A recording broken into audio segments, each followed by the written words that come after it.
Reginaldo, Bom, você está com a palavra. Eu vou pedir para não. as pessoas. Acho que você poderia começar com as perguntas que foram lá para o grupo, e Ah, depois eu pediria que quem quisesse fazer qualquer pergunta ou depoimento colocasse a mãozinha aí para a gente organizar. ok, ok. Vai lá. Quer dizer, eu não ia nem começar. Eu acho que a palavra não é minha hoje, a palavra é de vocês, para comentarmos, etc. Mas não me importo de como.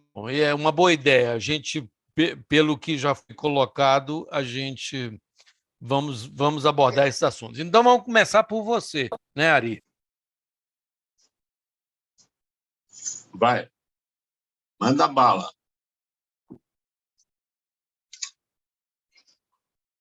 Tá mudo o seu telefone. O meu não. Não, o meu, Não, o meu. o dele, Ah, tá. Reginaldo. Deve ter sido o mouse que eu mexi aqui. Enfim, para começar com a do Ari, então, que é a diferença entre o musical e a ópera. Na verdade, tem antes a diferença entre a ópera e a opereta, que eu dei rapidamente, né, numa das minhas apresentações. A opereta é uma ópera, só que um tema muito mais longo, uma menor duração, um tratamento mais à vontade, mais informal. Ela não tem recitativo, geralmente é um diálogo, né? O texto teatral é falado, e a música é mais leve, mais não delicada, mas mais simples, vamos dizer assim. Não tem a sofisticação da.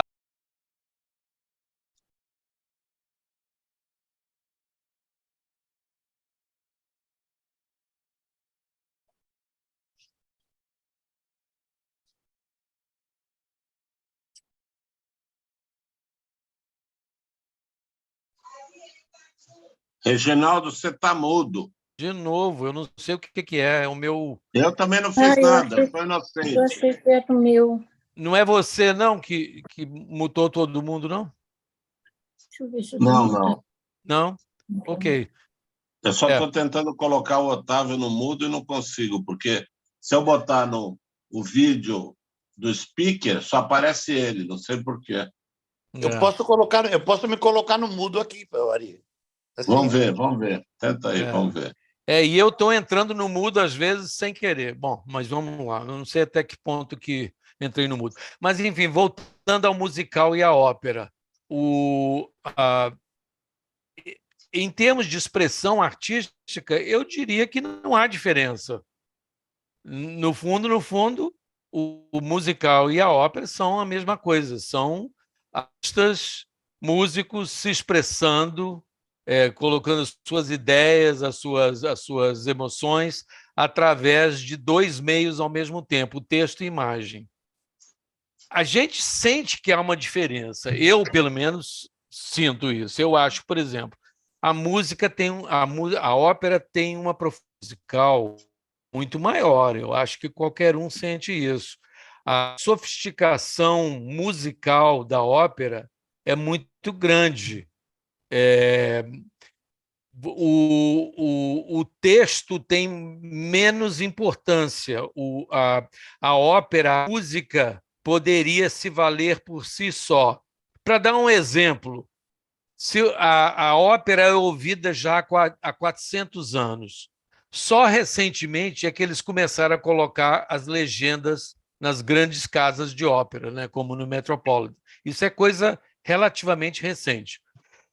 No entanto, as pessoas adoram ópera, gostam de ópera, sabem um pouquinho da história, mas vão ao teatro, à casa de ópera, ouvem a ópera inteira, se emocionam por estar entendendo exatamente naquele momento o que está sendo dito, não é? Então, ou seja, o que eu quero dizer com isso é que a ópera pode ser saboreada, degustada, apreciada, mesmo sem estar acompanhando as palavras naquele momento exato. Apesar de, como eu ter dito, eu acho essencial você poder acompanhar com o texto. O musical já não é a mesma coisa. Você imagina um musical, mesmo um que tenha muita música, que seja muito cantado, pegue esse que você deu o exemplo, o West Side Story, né? Imagina ele cantado em japonês ou em português, cantado e falado inteiramente em outro idioma. Não teria o mesmo impacto, teria? Você tem que estar ouvindo e entendendo um mínimo do texto para realmente poder degustar aquele musical. Então, eu acho que aí já tem uma certa diferença, que mostra o peso que tem o texto para o musical e a música para a ópera. Uma coisa também que tem muito no musical é a dança, né? A coreografia é muito importante no musical. Praticamente, eu não consigo imaginar um musical que não tenha grandes números de dança, de coreografia. Essa não é necessariamente uma diferença, porque a grande ópera francesa, que eu comentei, do século XVII, ela tinha muito balé, muita dança. Mas, hoje em dia, o musical da Broadway sempre tem muito balé, muita dança. Que mais? Eu acho que tem certos musicais que estão no limite do que eu estou chamando de musical e a ópera. Você pega um West Side Story, pega um Sweeney, a própria Noviça Rebelde, né? The Sound of Music. Quem mais? Um outro muito importante que tem como musical. O Violinista no Telhado, The Fiddler on the Roof, que você também mencionou. Levam o musical da Broadway a um nível praticamente equiparado à ópera. O Sweeney Todd, particularmente, vi na Broadway e já vi no cinema também. Eu acho que aquele nível ali não dá para dizer que é só musical e que é tão diferente da ópera assim. Bom, então, para resumir, eu acho que o artista pode se expressar também no musical quanto na ópera e da mesma forma. Agora, eu devolvo a sua pergunta da diferença entre o musical e a ópera, que a conclusão está sendo que não há tanta diferença assim, pelo seguinte: então, se você dispõe do musical hoje em dia para expressar as suas ideias musicais, por que tem tanta gente compondo ópera? Por que eles não compõem um musical? Seria muito mais direto, teria um apelo muito mais rápido, muito mais instantâneo. E, no entanto, eu posso dizer a vocês com certeza, existem milhares de óperas que foram compostas nos últimos 50 anos e que continuam a ser compostas diariamente. Eu, ano passado, vi um Hamlet de um compositor australiano pelo Metropolitan. Eu vi no cinema, mas é da Metropolitan, que foi composto o ano passado e foi estreado o ano passado. Ou seja, por que esse compositor e esse libretista escolheram o veículo da ópera e não o do musical? Seria muito mais fácil, muito mais direto, apelaria muito mais facilmente. É uma pergunta que eu passo para vocês. Não sei se alguém teria alguma ideia aí, alguma contribuição nesse sentido. Eu posso falar mais uma coisa dentro da minha pergunta, interrompendo aí a ordem? Eu, intuitivamente, quer dizer, não conheço a ópera, mas eu acho que a ópera é mais entonada, assim, e o musical é mais vamos dizer, tipo uma canção popular. Faz sentido isso? Faz sentido. Continua a ter na ópera momentos que antes eram diálogo, né? Os recitativos, etc., que hoje, na ópera moderna, praticamente não existem mais. Mas ainda há, dentro das óperas modernas, momentos que são mais melodiosos, vamos chamar assim, que talvez substituíssem as áreas de até recentemente. E momentos de diálogo, porque diálogo mesmo seco não tem nas óperas. como o musical tem isso, aí você sente essa coisa que você está dizendo, então. Eu explicaria por aí. Mas vamos ouvir o Otávio e o Arthur, que certamente terão boas contribuições a nos dar. Eu estou querendo adicionar. Primeiro que você falou que uma diferença, eu também ia mostrar, é a dança, né? Quer dizer, a dança no musical a coreografia é necessária, né? Outra coisa também é a rapidez, quer dizer, os musicais são rápidos, né? E eu estou falando isso com a perspectiva de quem viu Moulin Rouge há 3 dias atrás, né? Quer dizer, então, os musicais Você diz rapidez em termos de duração da peça? Não, ou ritmo? Ele prende a atenção da plateia por causa da rapidez dos movimentos, rapidez no palco, certo. rapidez é uma velocidade. Aquilo realmente é uma velocidade. Você fica impressionado, é um tour de force, né? De quem está fazendo.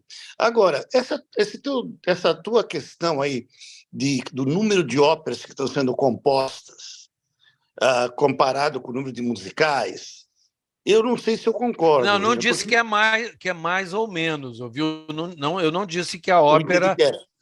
Eu não disse, eu não sei, não tenho dado estatístico, não sei se estão compondo mais musicais do que óperas. Eu só disse o seguinte: qual é a necessidade artística que teria um compositor? Eu vou compor aqui uma ópera hoje sobre não sei o quê, um tema aí qualquer, escolham. Por que eu não faria? É muito mais fácil fazer um musical, não, do que pensar em termos de uma ópera. Essa é a questão que eu coloco, não em termos de número. Eu acho que é a mesma razão, porque há 200 anos atrás, alguns compositores produziam óperas e outros produziam a música popular do momento, daquele momento italiano, momento francês, né? Quer dizer, havia essa dicotomia, mesmo na época que as óperas clássicas estavam sendo produzidas, né? Eu acho que agora é a mesma coisa, porque você mencionou Hamlet, né? Que eu imagino seja uma ópera nova, né? Novíssima.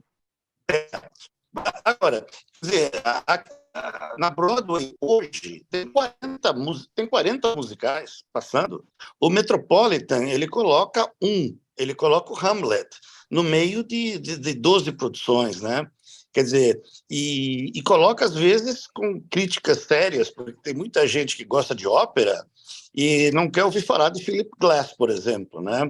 Quer dizer, realmente eles não aceitam a ópera moderna, né? Porque aceitar a ópera moderna realmente elas são muito diferentes das óperas tradicionais, né?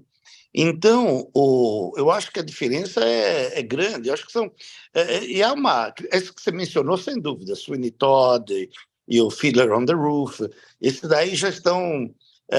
não são operetas porque eles não são jocosas, não são nada disso, são sérias, né?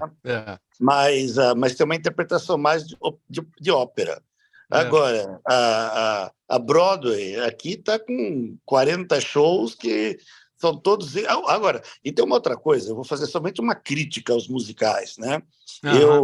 Eu faz muito tempo que eu decidi que eu não queria mais ver musical da Broadway, porque eu acho que são todos a mesma história. A história não muda. É sempre o casal do final, eles lutam contra todos, etc. E ou elas acabam junto, ou acabam um morrendo, mas é mais ou menos a mesma história sempre. Eu acho que há muito mais diversidade nas histórias contadas na ópera do que porque os musicais são extremamente comerciais. Quer dizer, o retorno tem que ser naquela hora. Então, a música tem que ser uma música simples, que em 2 horas você eleva a plateia e todo mundo sai contente. Vamos democratizar a palavra aí? O Arthur quer falar também. E só uma coisa, a Ângela comentou ontem com a gente que as óperas são mais trágicas do que os musicais, né? O musical tem um final feliz e a Nem ópera, sempre. em geral, tem o Nem final sempre. trágico. Eu dei vários exemplos de óperas cômicas. Ari, vamos democratizar, então, a conversa? Pois não, Arthur. Fala, não, então, Arthur. O que eu queria comentar, em primeiro lugar, é sobre a amplitude amplitude que abarca a noção de ópera. Né? Então, assim, certamente, quando vocês estão falando em ópera, vocês estão pensando num tipo particular ou num espetáculo particular. Eu lembro para vocês que logo depois que eu comecei a me tornar fã de ópera, eu assisti uma ópera que onde ela é dada, onde ela é feita, eu vou atrás, não importa onde. Eu vou contar para vocês. Chama-se Mikado, de Gilbert e Sullivan. Gilbert e Sullivan, que são... Eles eram os musicais, eram os quem compunham os musicais 150 anos atrás. Então, assim, eu acho que nós estamos falando de uma enorme disciplina chamada ópera, que inclui os musicais, que são certamente mais comerciais, a busca por sucesso imediato é grande, os custos são muito mais caros, a competição é muito maior. Então, assim, eles usam dos componentes que lhes permitem ser usado. Olha, eu assisti a ópera Orfeu e Eurídice de Gluck, falada, e eu assisti ela dançada. Eu assisti o Eugênio Onegin cantada, eu assisti Eugênio Onegin balé. Aliás, assistimos há 2 semanas atrás em Berlim. Então, assim, eu acho que balé não é que não faz parte da ópera. Eu acho que ela é um outro componente da ópera que nem sempre é usado conjuntamente. Então, assim, eu acho que aqui nós estamos falando de muita coisa que é muito grande, que cabe tudo praticamente que a gente está falando aqui agora, só que foi explorado 200 anos atrás, se explorava um outro tipo de comercial. Né? Quer dizer, atualmente, Broadway, Toronto, Londres e praças que tais querem resultados imediatos e caros. Não é? É isso que eles procuram. Então, é o que nós temos hoje, é ótimo, eu adoro musicais. Todos que eu vou ver, eu saio felicíssimo, eles preenchem muitas das minhas expectativas. E quando eu vou assistir ópera, eu me deleito. Só que o detalhe, que aí eu acho que é importante, eu nunca vou assistir uma ópera sem saber a sinopse. Nunca. Isso é assunto básico. Para sair satisfeito, você precisa entender, como disse o Reginaldo, muito bem dito, aliás, você tem que entender o tema, o assunto, o que está sendo transmitido. É fundamental, certo. Concordo. Então, assim, agora eu acho que é um contínuo de arte que a gente tem de tudo. E é tudo maravilhoso. Uhum. É isso. Tuta, tinha pedido para falar? Eu acho que uma das diferenças às quais o Ari se refere é que na ópera a gente tem um canto lírico e no musical você não tem a impostação de voz como um canto lírico. Isso talvez seja uma diferença entre as duas, vou chamar de modalidades, ópera, opereta ou musical. Ópera, opereta e musical, né? Em dois polos. Então, acho que isso é uma diferença. Quando você utiliza a impostação de voz, o canto lírico, as vozes combinadas com os seus papéis, faz uma diferença diante dos musicais. Porque me parece que os musicais têm menos como eu vou dizer, uma demonstração da potência das vozes e da maneira como as vozes se articulam, do que no musical. O musical, me parece que ele mais conta uma história, com gente que canta e que dança, e a ópera faz isso, faz a mesma coisa, conta uma história, mas tem uma ênfase muito grande na produção do canto lírico. Estou falando bobagem ou não, gente? Desculpe, mas só para lembrar, Fantasma da Ópera, Cats, que tem uma impostação vocal exatamente semelhante à que a gente ouve em ópera, ou nas óperas clássicas, e que são musicais, entre aspas. Quer dizer, eu acho que o que você está citando é um fato para muitos musicais, mas não é para todos os musicais. Não é uma característica do musical ele não ter impostação de voz. O fato de ser mais usado ou menos usado é outra questão. Mas, em todos os musicais do Andrew Lloyd Webber, temos todos os cantores de ópera que podem eventualmente exercer papéis em óperas e também nos musicais do Andrew Lloyd Webber. Todos, de A a Z. E eu lembro também que nas óperas modernas, as real modernas, contemporâneas, você pega um Glass, um Reich, o Ligeti, esse pessoal todo, essa diferença que você ressaltou, Tuta, ela já tende a se fundir e já não é tão clara mais. Você, nas óperas muito grandes, você vai encontrar alguns cantores ainda cantando com essa impostação, como você disse, cantores praticamente conversando ou cantando de uma forma mais semelhante ao musical ou a outras formas. Quer dizer, então, essa diferença que eu acho que ainda pode existir, porque a gente aqui está misturando óperas de todos os períodos com óperas atuais e com musicais, eu acho que essa diferença tende a desaparecer, a ponto de você... Eu acho que a gente vai chegar a um ponto em que eles vão fazer uma peça e você não vai poder mais dizer o que é isso, é música ou é ópera. Basicamente, a pergunta do Ari, porque o Ari dizia que tem um jeito de cantar diferente, né? E eu entendo que essa diferença é o canto lírico. Me permite uma parte.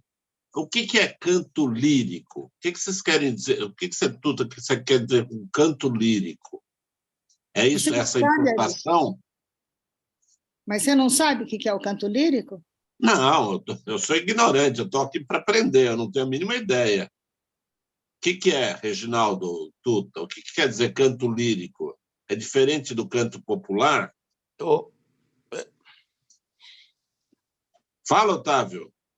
Não, Ari, é uma pergunta, eu acho que é uma pergunta difícil, como a Tuta está.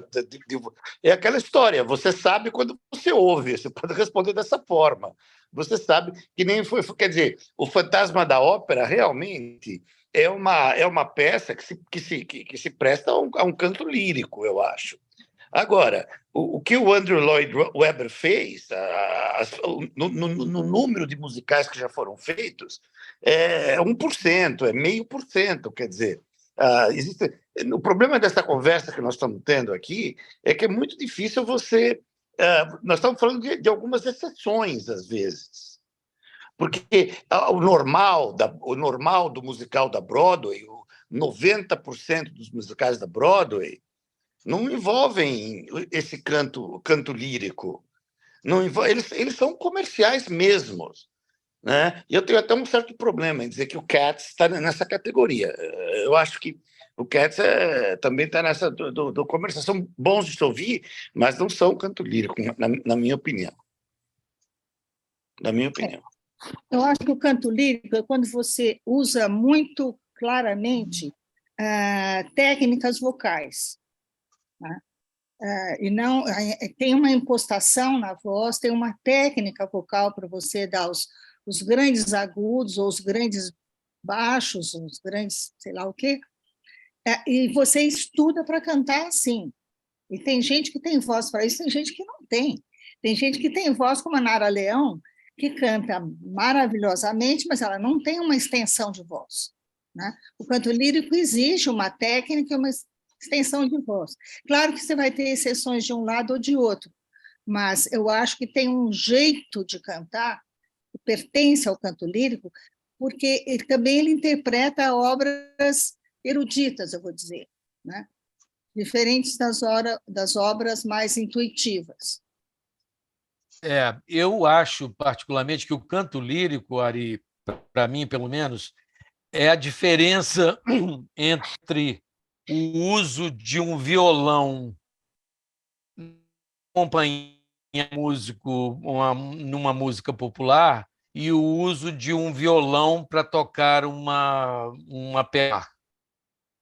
Ou seja, o canto lírico ele está usando a voz como instrumento com todas as suas possibilidades, com toda a sua amplitude, com toda a sua capacidade, inclusive até de criar com a própria voz, né? Era naquela época das primadonas que faziam variações até...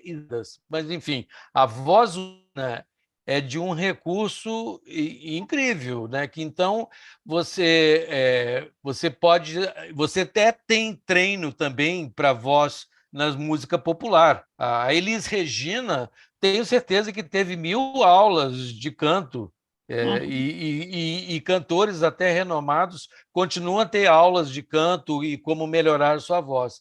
Agora, comparado ao que a voz lírica faz numa ópera de qualquer tipo e de qualquer época, eu acho que é isso, é o uso de um instrumento, a voz, de formas que a música popular e o musical não exploram normalmente, sessões como essas, Otávio e o Arthur. Tá, só uma questão de ordem. Eu tinha sugerido que a gente pegasse as perguntas que foram enviadas para o grupo antes de abrir a palavra. Quer dizer, um pouco a gente está debatendo o tema de ópera versus musical, mas acho que a gente podia... A Ângela fez uma pergunta sobre o Handel. Lá, você tem algum comentário? Depois a gente pode abrir. E depois eu passo a palavra para o Carlos, que está pedindo a palavra. Tá. Essa questão do Handel, né, e do Purcell, né, Henry Purcell, que é um compositor inglês da mesma época do Handel, e eram da época do Bach, logo. São óperas daquele período que, de repente, eu dei a impressão que não são, que vale a pena ainda ouvir, mas eu realmente não queria dar essa impressão. Eu disse que são óperas que são poucas as óperas desse período que ainda fazem parte do repertório das grandes casas de ópera do mundo inteiro. Mas são óperas que deixaram áreas absolutamente magníficas, entendeu? Acontece como elas são muito carregadas de recitativos, são óperas que as pessoas já não têm mais a paciência, talvez, de ouvir inteiramente, e aí os melhores pedaços, os melhores trechos, vamos dizer assim. Mas ela própria deu um exemplo, né, daquela área Lascia Kyopyanga, que é uma das coisas mais maravilhosas que já foram compostas, né? Insuperável como área, como música, como de emoção dentro da ópera. Então, Handel é particularmente um compositor muito prolífico, né? Eu acho que ele compôs tipo 40 óperas, uma coisa assim, e deixou realmente belas composições, e algumas delas, muito poucas, mas algumas delas ainda são representadas na sua integralidade até hoje. É um compositor realmente muito, muito brilhante. E não era compositor só de ópera, né? Tem várias peças de Handel que são muito conhecidas. Então, Carlos, você consegue ligar o vídeo ou não? Só a voz?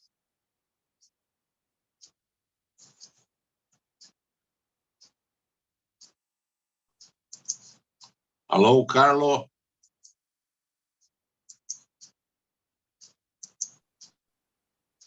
Isso. Então, eu não vou aparecer, que eu já estou em trajes de cama, tá? Vou concordar primeiro com o Arthur, fora do meu script, em duas posições, né? A primeira, quando ele mencionou Cats, que realmente aquela cantora idosa de Cats que canta Memories é um canto lírico. Ponto. Não tenho o que dizer. A segunda do Arthur, que ele colocou, e que eu passei por essa experiência, é nunca vá assistir uma ópera sem ter conhecimento prévio do que se trata. Eu estava em Viena, tinha chegado no dia, tinha visitado a cidade, vi que estava passando o Trovatore. Eu já conhecia algumas coisas de Verdi. Falei, vamos assistir, né? Vamos assistir o Trovador. E, na verdade, eu demorei mais ou menos uns 20, 30 minutos para descobrir que Il Trovatore não era o trovador, era o achador.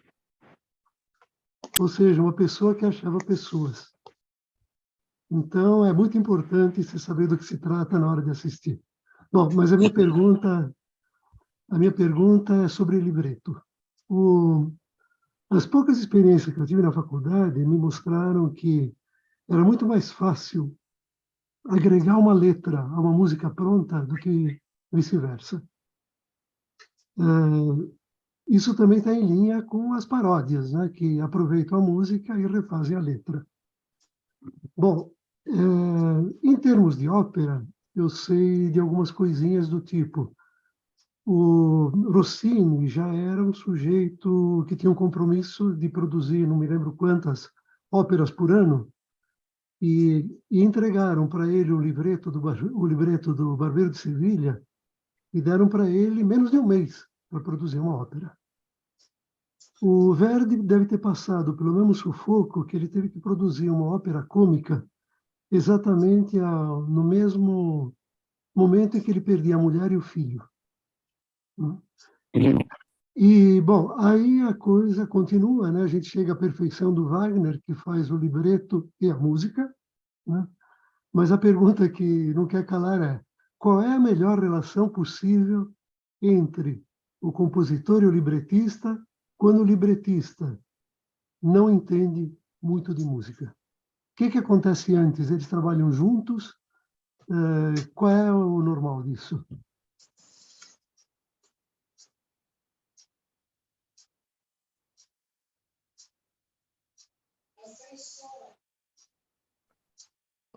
Carlos, eu não sei responder a sua pergunta. Eu estaria fazendo apenas elucubrações se eu tentar adivinhar. Eu acho que o libretista, se ele não sabe escrever um bom libreto, ele não pode ser considerado um bom libretista. Eu acho que a música vai fazer toda a diferença, vai fazer uma diferença absurda. Você lê um libreto e depois você ouvir a música junto com aquele libreto é quase que dar água para o vinho. Mas um bom libretista, um exemplo que eu dei foi do Otelo, do Verdi, Sim. porque pegou uma peça do Shakespeare que seria muito difícil condensar, porque ela é uma peça perfeita. Teatralmente, ela é uma peça absolutamente perfeita.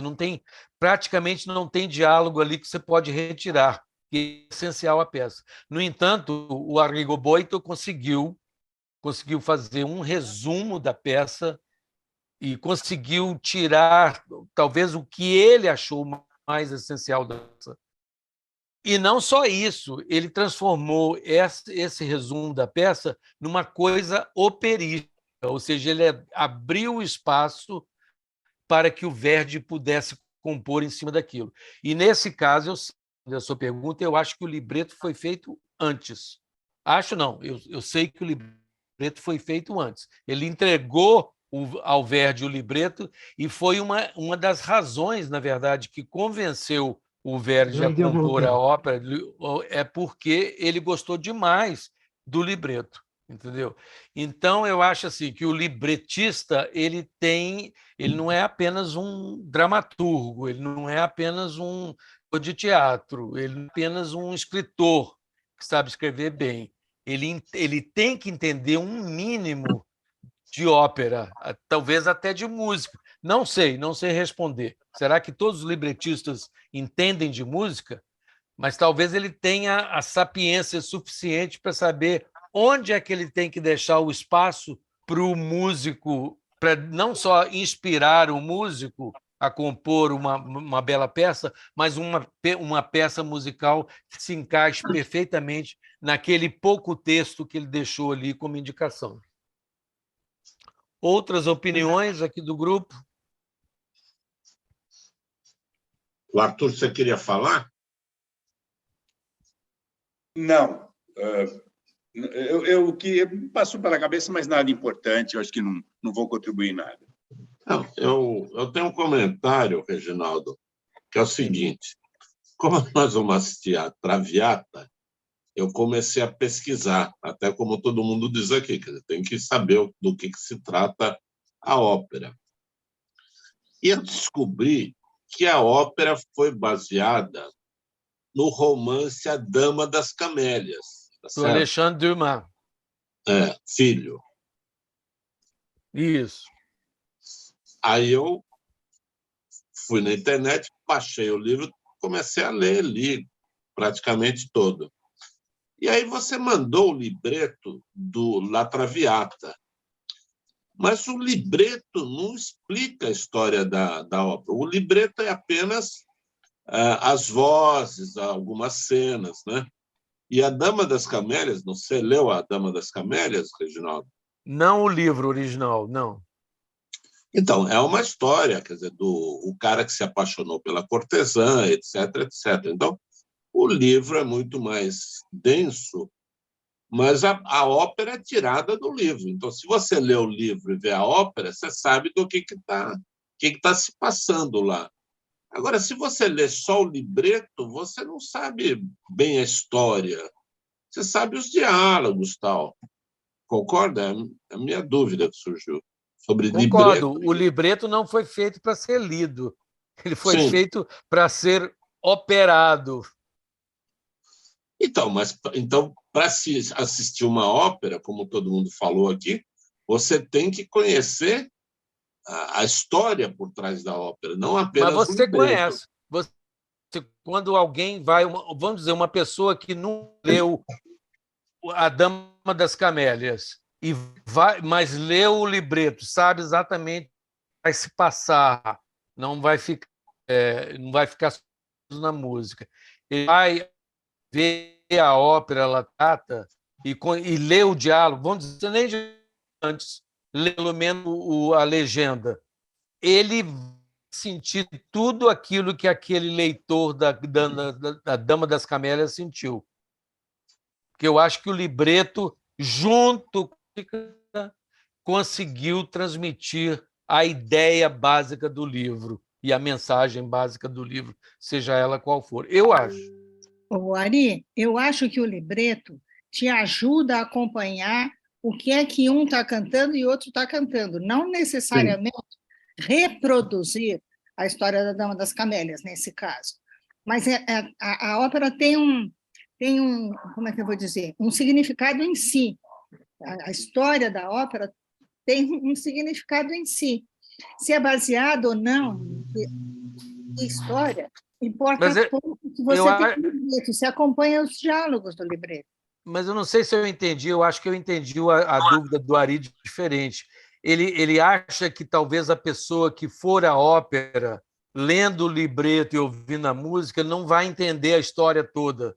Tem coisa faltando ali. O libreto não é tão extenso. Não é isso, Ari? Isso, exatamente. O libreto não conta toda a história por trás da cena. Porque é impossível. Porque vai ser impossível. Você concorda comigo? Um libreto, a ópera não vai conseguir transmitir todos os detalhes, todas as filigranas, todas de um romance de tantas páginas, entendeu? Ali, mas eu acho básico da história, ou pelo menos o sentimento básico da história da Dama das Camélias, o drama, essa pessoa que vai à ópera vai sentir sem ter lido o livro. É a mesma coisa que você ler um livro e assistir o filme baseado no livro. Ele não acompanha exatamente tudo o que aconteceu, ele faz uma adaptação, ele pega a ideia central, sei lá, não sei o quê, e faz uma adequação àquele meio, que são meios diferentes. O meio da escrita é um, o meio da ópera é outro, o meio do cinema é outro. Assim eu penso. Um momento. Eu estou sentindo... Ari, eu não sei se está havendo uma confusão entre a sinopse da ópera e o libreto. Porque eu estou sentindo que nós estamos indo de uma coisa para outra. A sinopse... Não, ele viu o libreto inteiro. Eu mandei o libreto nos 2 idiomas, em italiano e português. Eu, quando vou ver ópera, eu leio a sinopse obrigatoriamente. E o libreto, que às vezes vem junto, né? Eu vejo alguma coisa, mas eu não estudo aquele libreto antes de ir para a ópera. Mas a sinopse, para mim, é fundamental, além de entender um pouco a história, que aí você pode ver na internet, alguma coisa assim. Mas eu não sei se o Ari estava se referindo realmente ao libreto. Ah, quando vocês falam que deve se estudar antes, eu não imaginava que era o libreto, eu pensei que era a sinopse da ópera. Correto? Eu nem sabia, eu estou chegando agora na ópera. Eu não sabia que tinha sinopse da ópera. O meu exemplo foi porque eu fui ler o livro original, A Dama das Camélias. E o livro é um romance, conta a história inteira. Agora, o libreto é isso mesmo, é só a transcrição dos diálogos, das músicas. Então, se você lê o libreto, como a Tuta disse, você sabe o que está acontecendo, mas você não tem toda a amplitude do romance. Como você falou, na sinopse tem, porque a sinopse sabe a história, né? É um sumário. Agora, Arthur queria falar nesse assunto? Fala, Arthur. Não, era exatamente isso que eu ia comentar, né? E o fato de que eu uso o libreto apenas para checar como é que está meu alemão, porque quando eu assisto uma ópera, eu já sei o tema, o resto é pouco importante, o libreto é pouco importante quando você conhece a sinopse. Então, eu fico aproveitando para ver uma palavra que eu não conheço, eu me aprimoro na língua, então eu uso para outras finalidades. Arthur, o seu alemão é suficiente para você entender as óperas de Wagner? Não. Não teria essa pretensão. Mesmo porque eu não sou um fã das óperas de Wagner. Eu sou um super fã de Wagner. Eu sei, você comentou. Otávio, mas não consigo. Otávio, Wagner não é kasher. Entenda isso. Não, mas eu ia comentar que eu não tenho alemão suficiente para isso, porque a minha língua básica, o meu germânico básico é o Yiddish. Então, é só para contextualizar nisso. Eu pretendo um dia falar alemão, mas por enquanto eu só falo Yiddish. Ari, eu queria trazer um tema que está relacionado a diferença entre ópera e musical. Eu não sei se agora posso entrar? Claro. Eu acho que nós estamos discutindo. Nós não conversamos sobre isso, que pelo menos não no momento que eu tivesse ligado aqui, mas a ópera, reconhecidamente, eu acho que a ópera está em crise, faz tempo que está em crise, né? Pelo fato de da audiência da ópera, está ficando cada vez mais velha, né? E não está tendo vamos dizer assim, uma infusão de sangue novo nas audiências. Muitas companhias de ópera estão procurando resolver esse problema, né? De alguma forma. Por exemplo, eu estava em Barcelona e eu queria ver a abertura da ópera de Barcelona, e no primeiro dia só entrava gente com menos de 35 anos, né? Que eu achei um negócio interessantíssimo, ou seja, já fui desqualificado de cara. Mas eu não sei por quê, Otávio, não sei por quê. Eu tentei enganar, mas não deu certo, sabe? Agora, então, o problema é que, enquanto que isso... Então, os musicais da Broadway estão bombando, continuam bombando, principalmente depois da pandemia, né? Então, eu acho que a ópera tem um problema sério. Existem tentativas de popularização, como, por exemplo, o Met, que nós conversamos através colocar no cinema, tudo, né? Mas quando você vai no cinema, com as óperas do Met, 85% das pessoas estão dentro da dor. Quer dizer, o negócio realmente é um público bem mais velho, né? Então, eu acho que é uma crise. A gente pode discutir o que quiser, mas eu acho que é uma crise na ópera e eu não sei se ela vai... É claro que vai continuar a existir por muitos séculos, mas de que forma Não sei se é possível prever. Não tem o surgimento de óperas modernas? É que as óperas modernas são mais difíceis de entender do que as antigas, sabe? Eu acho que eu acho que existem óperas modernas, mas elas não são mais. O problema da ópera é que a ópera requer uma dedicação, né? Dedicação de você ler estudar, ler, né? Tudo isso e depois você ficar lá 3, 4, 5 horas sentadinhos, né? Vendo um negócio que não tem muita ação, não há muita ação em geral, né? Então é difícil você pegar gente que tem 30, 40 anos de idade, 20, e eles sentarem para ver uma ópera, mesmo que seja uma Carmen, uma ópera mais fácil, é difícil. Então, eu não sei, era esse ponto que eu queria colocar. Eu acho que precisa gostar de canto lírico, senão não dá para ir à ópera. Mas esse canto, né, Tuta, gostar de canto lírico, acho que para 95% das pessoas é o que se chama de um acquired taste, né? É um gosto que você tem que...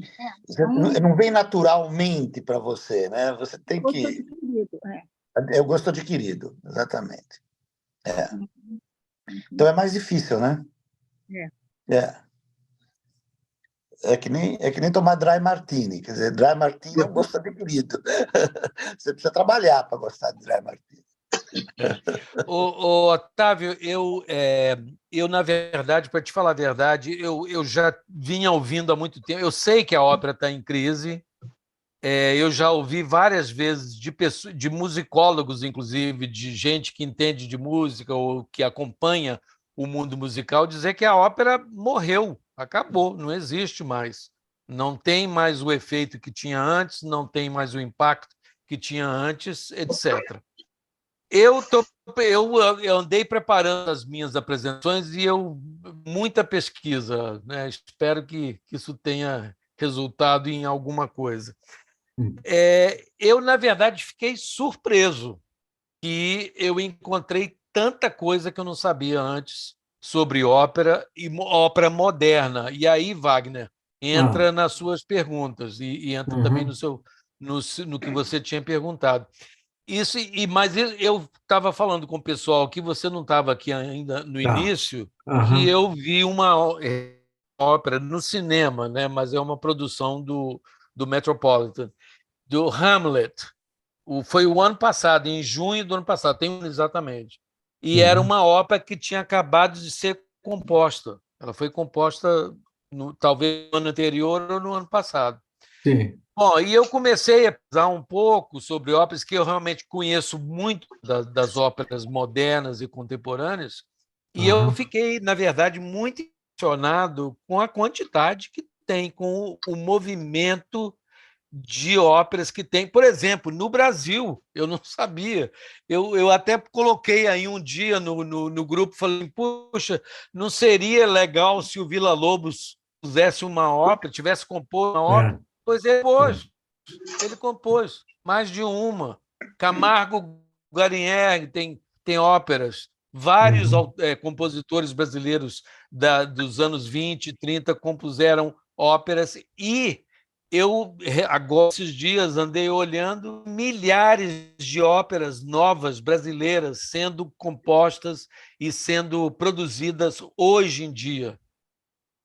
Então, quer dizer, crise está, o pessoal jovem vai, não vai, muito pouco, mas, ao mesmo tempo, e aí também é outra questão que nós discutimos aqui, né, quando falamos da diferença entre ópera e musical, e eu meio que disse que eu acho que o musical pode cumprir o papel da ópera, o artista pode se exprimir por um musical da mesma forma que ele se exprime pela ópera. Mas eu fico surpreso com a quantidade de compositores que continuam a utilizar o veículo da ópera e não o veículo do musical. Quando seria, na minha opinião, eu não sou músico, mas na minha opinião, na minha ideia, seria muito mais fácil ele compor um musical que chegaria muito mais diretamente, atrairia um público mais variado, mais jovem, como o Otávio falou, do que a ópera. No entanto, você tem em vários países movimentos de composição de óperas muito ativos no momento, muito dinâmicos no momento. Isso me causa uma certa surpresa, justamente por isso que o Otávio está falando, que eu concordo plenamente, o público tem diminuído enormemente, sobretudo entre os jovens. Muito bem. Arthur? Obrigado. Eu queria comentar um aspecto... Põe a câmera, por favor. Não fui eu que tirei, eu não estou conseguindo... Alguém me tirou, eu não sei quem foi. Eu não tirei. Juro que é do co-host. You cannot start your video because your host has stopped it. Então, vê aí. Não. O único host é o Ari. Eu não tenho nada a ver com isso. Bom, então vai ter que ser assim mesmo. Tenta agora. Ok. Pronto. Aí... Eu ia comentar um aspecto. Eu vou citar uma coisa particular, que o ano passado eu assinei o Teatro Municipal, a temporada de óperas, eram para ser 6 óperas. As 6 óperas, muitas não eram exatamente do meu gosto, mas vamos lá, porque vivenciar é amar. Não é? Então, vamos lá vivenciar. Eu sei dizer para vocês que as 2 últimas óperas do programa foram canceladas. Ou seja, houve, na verdade, eu comprei a temporada e assisti 4 óperas. Veja, se você quiser ir no Teatro Municipal assistir uma temporada de ópera, você vai assistir 4, 5, 6 óperas. Quando eu vou para a Alemanha, numa semana, são 9 apresentações de ópera na semana inteira em 3 companhias de ópera. Se eu vou para a região de Westfália, e lá existem os mesmos três companhias de ópera operando ao mesmo tempo, dando 9 apresentações por semana. Por quê? Porque é uma por dia, mais 2 matinês. Então, assim, as casas de ópera na Alemanha continuam muito bem, obrigado, lotadas, o que eu acho, basicamente, que é diferente na Alemanha, em que isso digamos, endêmico, né? Quer dizer, a cultura alemã é endêmica em ópera, é um aspecto muito simples. Eles têm familiaridade com o processo de ir à ópera, de assistir à ópera, de estarem abertos à ópera, porque os espetáculos... Faz parte da cultura. Os espetáculos são absolutamente minimalistas. Quando eu vou no municipal e eu vejo aquela encenação grandiosa, para o seguinte ser cancelado, eu acho que tem um valor muito limitado em relação a incentivo à cultura. E teve uma que você indicou, uma que eu me lembro que você indicou, era minimalista no municipal. Mas não é a maioria. A maioria tendem a ser grandiosas. Tá. Né? E assim, na Alemanha, literalmente, eles tiram o cenário de uma e põem a próxima. É exatamente assim que eles fazem. Isso me impressiona muito. No início, eu achava, nossa, mas que espetáculo diferente. Não, mas é isso que mantém o tônus das várias apresentações, de todo mundo indo, gente jovem, gente velha, sim, gente velha, mas muita gente jovem, muita. Né? Então, assim, eu não sei se essa é a fórmula do sucesso lá, mas é provável que tenha a ver. Mas eu acho que a Alemanha deve ser uma grande exceção, você não acha, não? Por exemplo, nem a Itália, tem a vida musical. Eu acho que a disponibilidade do espetáculo torna o povo próximo dela. Quer dizer, você tem muito espetáculo, você vai ouvir. Você faz parte do teu dia a dia. Então, é claro, tem que existir uma cultura de ópera. Eu concordo com você que tem que ter uma cultura de ópera, mas isso também se cultiva. E os alemães estão sabendo cultivar muito bem. Pelo que eu percebo... Mas eu tenho a impressão que talvez seja mais uma coisa mais localizada, talvez na Alemanha, na Suíça, por exemplo, porque o que eu conheço, por exemplo, dos Estados Unidos, que eu conheço bem, e conheço bastante Nova York, Chicago, que também tem uma ótima companhia de ópera, o Lyric Opera. Quer dizer, eu sei de ler, inclusive, que o Metropolitan já foi falado muitas vezes que eles têm uma luta para manter renovado, né? E está cheio. Mas uma ópera custa $400. Sim, O problema, mas na Alemanha custa 19. Essa é uma diferença básica. É uma diferença básica. Dizer, é o preço de uma entrada de cinema. Mas aqui custa 400. E aqui não há o apoio oficial, né, do governo, como há o modelo europeu. O modelo europeu de financiamento de artes é diferente do modelo americano, né? Mas as óperas do Brasil, por exemplo, eu não sei quanto é que você pagou por cada. As óperas do Brasil são muito baratas. E, além disso, 90% que está lá está pagando meia entrada. Então, não dá para fazer um negócio suntuoso. Você pode fazer uma coisa grande, mas não é pobre, não é rica. Eu estou defendendo fazer com frequência, não ser grande nem pequena, fazer com frequência. Quer dizer, eu acho que esse é o primeiro mandamento para você ter uma cultura de alguma coisa. Mas pode falar. Eu posso dizer que você tem muita oferta, se você não tem demanda, você não cria muita demanda, se você não tem um trabalho ser feito para convidar a ópera, para ser como uma ópera. A nossa cultura musical é de outra ordem. Né? Todos os espetáculos clássicos que eu tenho ido aqui no Brasil, eles estão sempre lotados, sempre. Seja música erudita apenas, seja ópera, está sempre lotado. Você vai na Sala São Paulo, está sempre lotada. Isso é verdade. Existe sim uma cultura de música erudita aqui no Brasil que simplesmente assim, não é levada a sério, eu acho. Né? Acho que é coisa para gente rica, não sei o quê, piriri pororó, sei lá qual o problema, né? Mas tem muitos óbices para poder desenvolver a cultura musical do jeito que a gente acha que outros países são. Eu concordo com você, está sempre cheio. Concordo com você. E também o que está sempre cheio no Brasil são exposições de artes plásticas, exposições que me impressiona, porque, inclusive, eu imagino que tem muita gente que está ali que não está entendendo o que está vendo, né? Mas eu acho que há uma atração pela arte, né? Agora, o que eu acho o problema está no pagamento, está nas entradas, está na questão de as pessoas quererem pagar por aquela arte. E isso que eu acho que falta. E quando não há pagamento, a qualidade sofre, e a quantidade também. Agora, eu concordo com tudo. Tem que haver oferta, tem que estar em equilíbrio, a oferta e a demanda. Eu gostei da ideia de ter um esquema minimalista, que daí baixa custos, né? Baixa custo de produção. E daí facilita. Eu gostaria de saber quanto é que ganha um cantor de ópera no Brasil por ano. Entendeu? Eu gostaria de saber, não sei. Ou de artes em geral. Quer dizer, eu estava vendo agora o principal maestro da Sinfônica de Chicago, o Ricardo Muti. Aliás, eu estou perdendo o último concerto dele, porque eu estou preso aqui, não posso ir para Chicago. Ele tá fazendo um concerto grátis num parque lá, ele ganha 3,2 milhões de dólares por ano. 3,2 milhões de dólares. É igual um céu de uma grande empresa, né? Ele é. E quando você vê o que ganha os 5 condutores principais, estão todos, ele é o que ganha mais, estão todos acima de 1,5 milhão de dólares.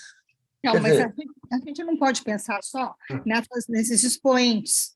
Né? Os expoentes ganham muito dinheiro. Os músicos, estou falando aqui no Brasil, os músicos, em geral, não ganham. Meu filho é artista. Meu filho trabalha 4, 5 vezes por semana. Ele não ganha. Não ganha.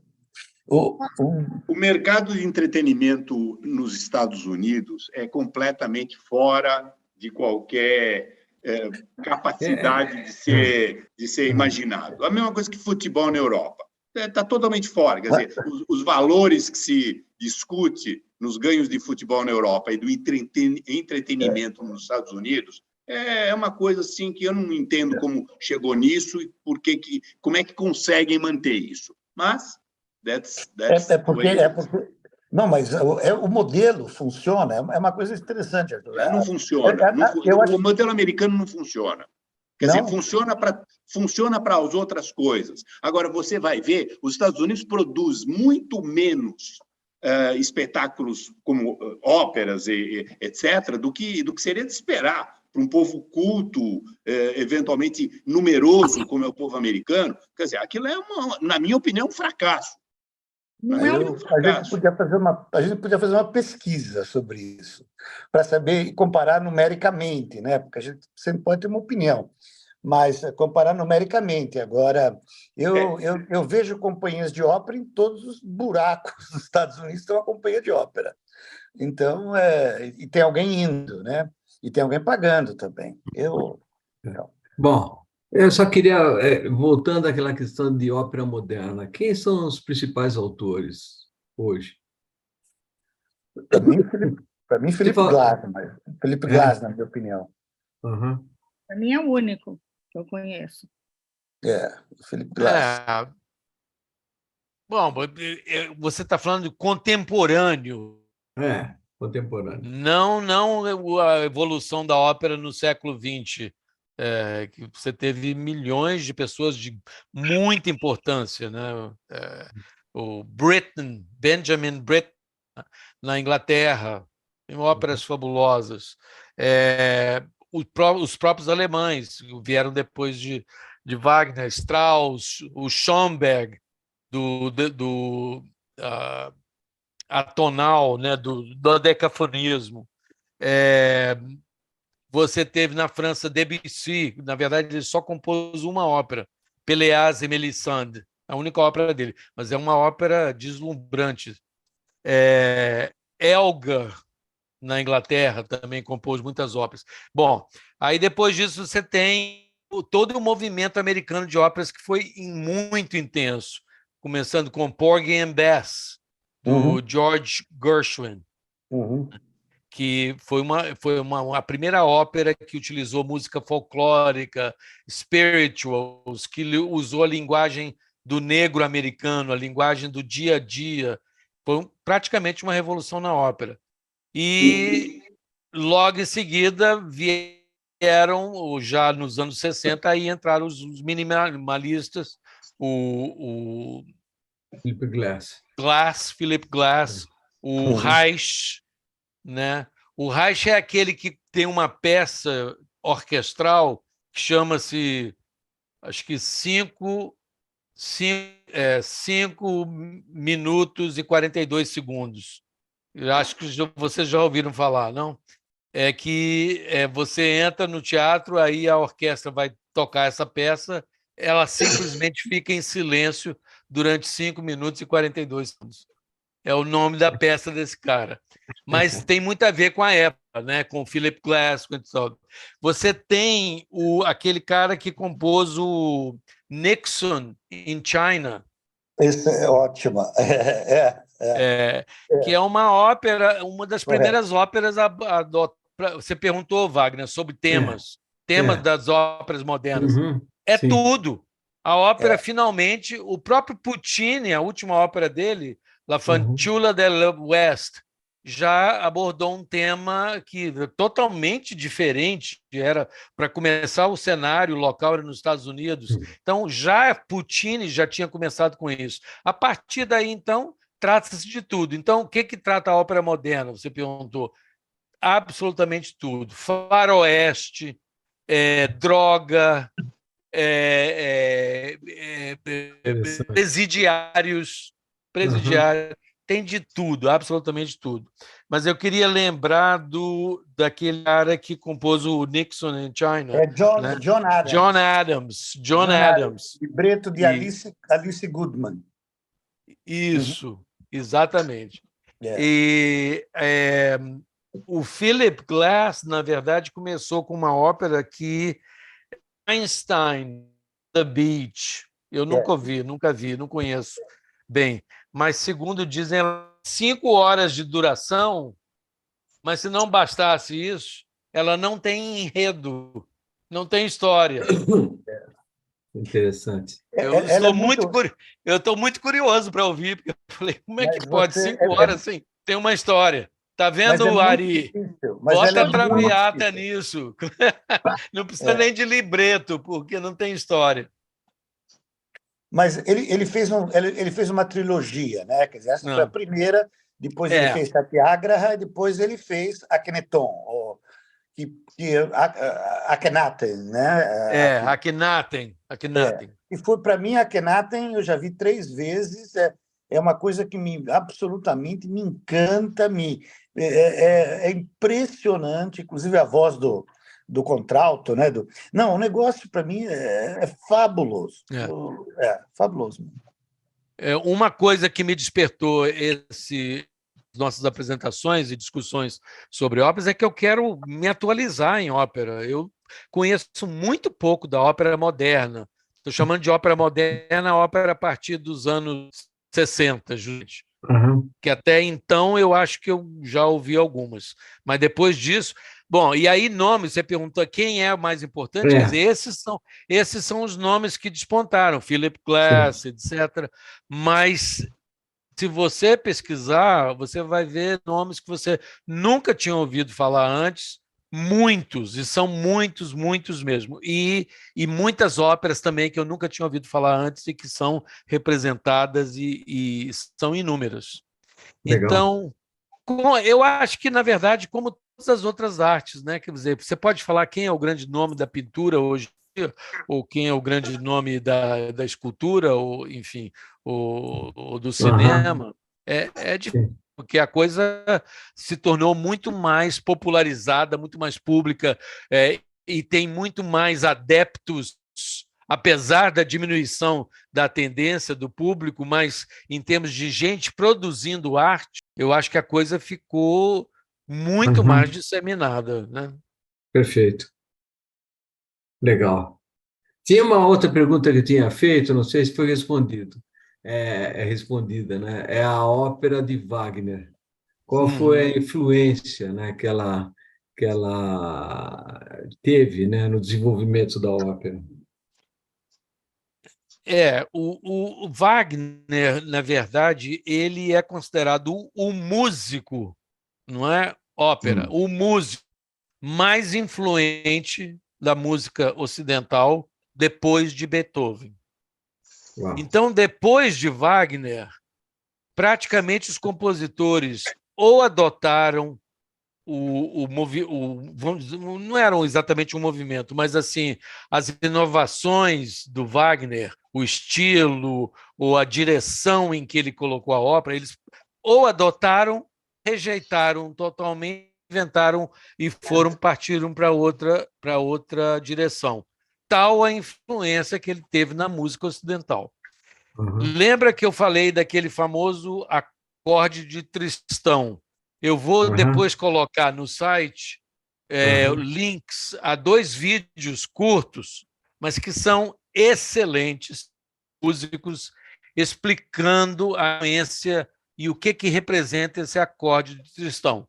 Né? Lembram que eu falei que era uma música, musicalmente, a Tristão e Isolda, a música não se resolvia, porque você nunca... Existe certos...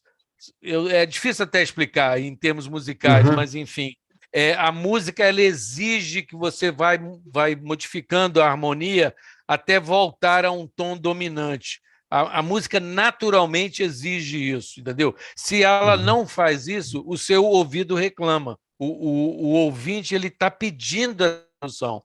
No caso do Wagner, como eu expliquei aquele dia, durante 3 horas de Tristão e Isolda, ele não permite que a música chegue nessa resolução, porque isso espelha exatamente a situação de Tristão e Isolda, que não podem resolver o seu amor. No final, só no finalzinho, que eu mostrei também, que chega a esse tom final, resolve. Para usar um termo bem chulo e vulgar, é como chegou finalmente ao gozo, clímax sexual, a sensação que... Entendi. Então, para voltar ao acorde de Tristão, ele é considerado como o início, ele introduz uma certa dissonância na música. E os musicólogos, o pessoal da história da música, considera que só esse uso do acorde de Tristão, que não foi inventado pelo Wagner, by the way, ele já tinha sido usado por Chopin e Liszt, mas foi o uso que o Wagner faz disso. E depois vocês vejam o vídeo, porque aí ele explica musicalmente o que representa isso. Ele foi o início da dissonância e do atonalismo na música. Foi isso que lançou o Strauss, o Schoenberg, o Albenberg, que são outros compositores muito famosos e muito influentes do século XX, e que usaram a dissonância na música de uma forma muito eficaz. Então a influência do Wagner é muito grande. Sim. Muito grande. Ele criou totalmente um novo grupo na música, como você criou esse grupo aqui tão fantástico. Legal. Essa dissonância que faz o Wagner ser tão difícil de ser cantado, porque existem os tenores wagnerianos, né? Quer dizer, e sopranos wagnerianas também. O que faz? O que faz ele ser tão difícil? Para começar, o tempo que ele dá. Né? Tem momentos que Isolda canta durante 20 minutos sozinha. Uhum. Né? Então, já começa por aí. O cantor ele tem que ser muito especial, tem que ser muito bem treinado, tuta. Aí entra todo o treino realmente que é necessário para uma cantora wagneriana, nem se compara ao treino que a pessoa teve que ter para cantar o Cats. Por mais bonito, por mais lírico que seja o Cats. Mas cantar Wagner, Tristão e Isolda, ou as óperas do Anel dos Nibelungos, não é para qualquer um. Maria Callas se recusava a cantar Wagner. Acho que ela cantou uma vez num recital, mas ela cantou numa ópera de Wagner. Não é para qualquer um aquilo. Aquilo você tem que ter uma resistência física enorme, você tem que ter uma capacidade de voz incrível e com toda, não só a questão da dissonância, mas toda a variação, a amplitude da voz, os altos e baixos. Ela tem que dar uns sopranos os mais altos possíveis e depois voltar à baixa para representar uma valquíria da vida numa ópera de Wagner. O que o Wagner exige do cantor nunca existiu na ópera e talvez não exista mais. A Tuta ainda está aí? Tuta? Tá aí. Tuta, você, na minha apresentação do Nietzsche, você falou que o Wagner inovou na ópera, inclusive, se eu não me engano, ele que fez com que apagasse a luz da plateia. Era isso? Porque antes ficava tudo claro. Lembra disso, Tuta? Você está sem som, Tuta. Sem som. Mas não fui eu, hein? Não foi. Não, eu não falei na ópera, mas foi uma atitude que ele teve. Ele comprou teatro, ele botou ordem no galinheiro, vamos dizer, na hora de ouvir uma música. Nietzsche. Não, Wagner. O Wagner. O que o Beethoven fez, inovando não só na questão harmônica, mas também na própria estrutura da música, do mercado de música, né? Porque o Beethoven diz, eu não vou ficar fazendo música de encomenda, eu vou fazer aquilo que eu acho que é para fazer, ponto. Quem quiser que goste, quem quiser que não goste. Claro que ele fez alguma coisa, porque naquela época também tinha boleto para pagar, mas assim, o Beethoven dizia, a minha música é assim, é essa que eu quero. E o Wagner também deu um lugar da audiência da música, não com uma música de fundo, mas com um valor em si. Outra coisa que Wagner fez, ele introduziu, eu falei disso muito rapidamente, ele introduziu o conceito do Gesamtkunstwerk, Kunstwerk, ou seja, a obra de arte total. Não foi à toa que, como a Tuta falou, ele controlava tudo. Ele era o libretista, o compositor, ele tinha o próprio teatro dele, acabou tendo, eventualmente, ele controlava totalmente a encenação, ele que contratava, ou seja, ele tinha controle absoluto da obra dele, de todos os aspectos da obra dele, tanto desde o início na criação quanto até a produção final. E ele não fez isso à toa, porque ele acreditava na figura do artista como o herói supremo. Eu falei, ele se achava meio que um deus na Terra. Mas o lado importante da obra dele é que ele achava que o artista realmente tinha que ter esse controle absoluto. E ele tinha, né? E ele utilizava de absolutamente todos os recursos, todos os artifícios que o músico ou o artista podia lançar a mão para realizar a obra dele, tanto para criar como para produzir, né? E um outro elemento também importante que eu tinha esquecido, é típico da obra de Wagner, que influenciou todos os outros que vieram depois dele, é o aspecto sensual da percepção musical. Ele dá muita ênfase a isso. Sensual em todos os sentidos, não só sexual. A música, a audição, a visualização. Se ele pudesse, eu acho que ele tinha colocado algum tipo de cheiro no palco ou odor especial, porque queria essa obra de arte total, que apelasse para todos os sentidos. E ele conseguiu até um certo ponto. Então, existe, ao ouvir a música do Wagner, a sensualidade da percepção musical que você tem é muito intensa e foi de grande influência para o resto da ópera. Muito legal. Eu poderia adicionar um aspecto pessoal, já que estamos falando de Wagner, mas um aspecto pessoal, só rapidinho. Eu não sei se você sabe, mas as companhias de ópera, elas mantêm grupos de crianças, né? No caso do Metropolitan, eles têm grupo de 50 garotas e 50 meninos, né? De idades assim de, sei lá, de 7 a 14, que eles vão dando aula de canto, vão dando aulas e depois, à medida que as óperas são sendo produzidas, eles precisam de crianças, as crianças saem desses grupos, né? Porque elas já têm uma certa experiência de palco e tudo isso. E o que é interessante é que o meu filho, quando ele tinha 10 anos de idade, ele foi escolhido pelo Metropolitan, tá? Legal. Ele começou a tomar aula.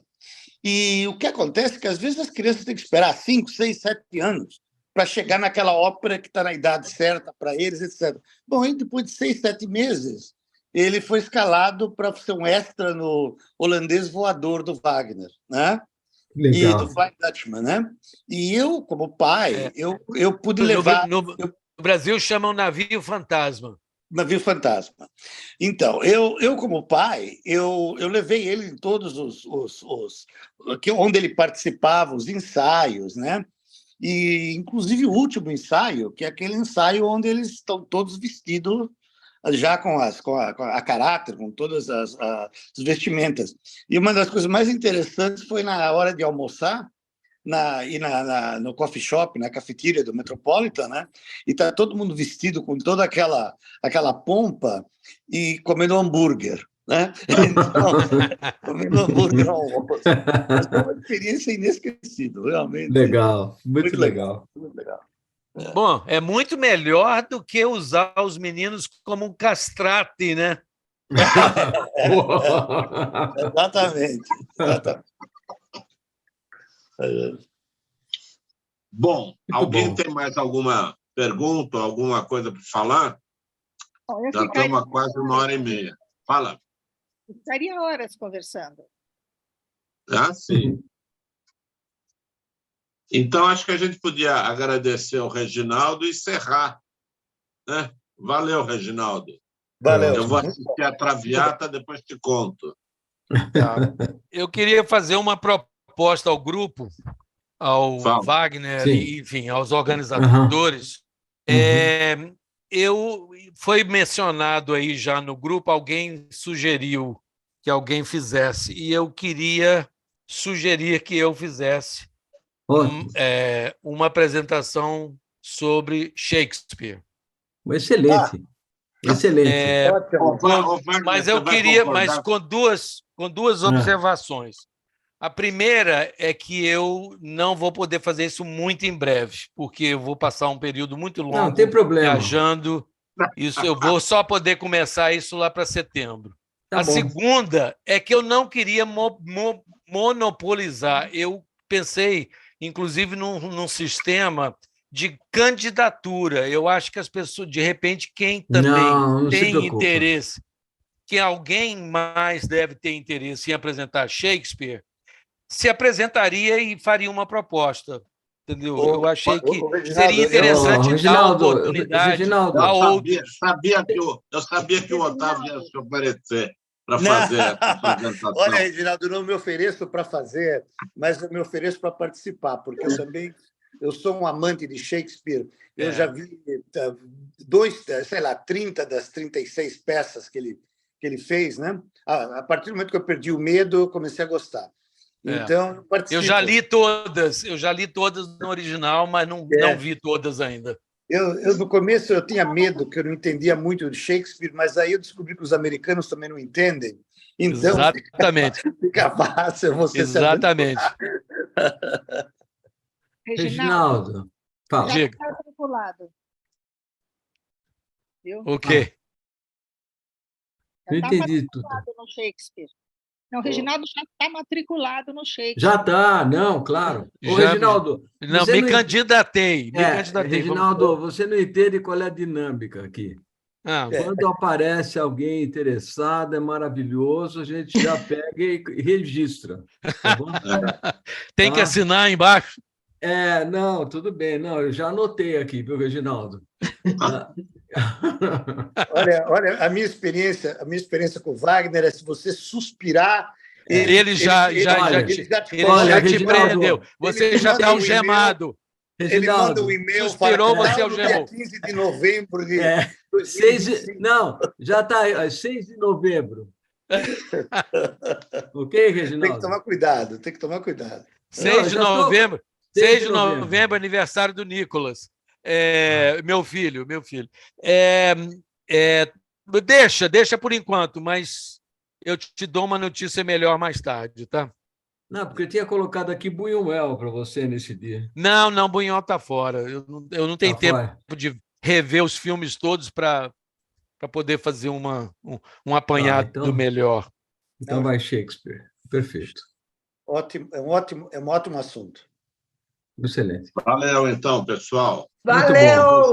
Ok, gente. Otávio, todo mundo. Vou assistir a Traviata. Ok, foi ótimo, Reginaldo. Tchau. Reginaldo, a gente acabamos não mandando para os teus amigos aí dessa reunião aqui. Foi uma pena. Tá. Não, tudo bem. Eu acho que o pessoal não teria tá bom. participado. Okay. Não sei. Tudo bem.